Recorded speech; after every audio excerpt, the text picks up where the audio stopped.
My name is Eli Keller. I'm a third year PhD student at the History, Theory, and Criticism of Architecture and Art program.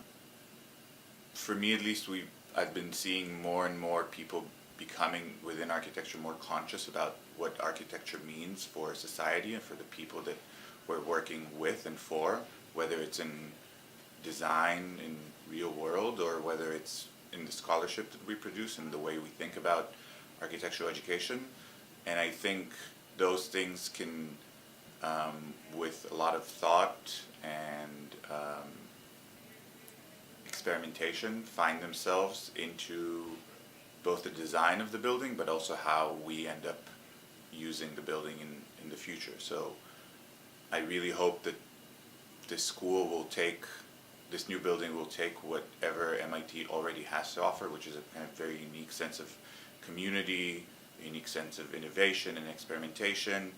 and give them a place not to challenge those, but to kind of amplify everything that already exists here and showcase it to both the community around us and the city of Cambridge and Boston, but also to the world.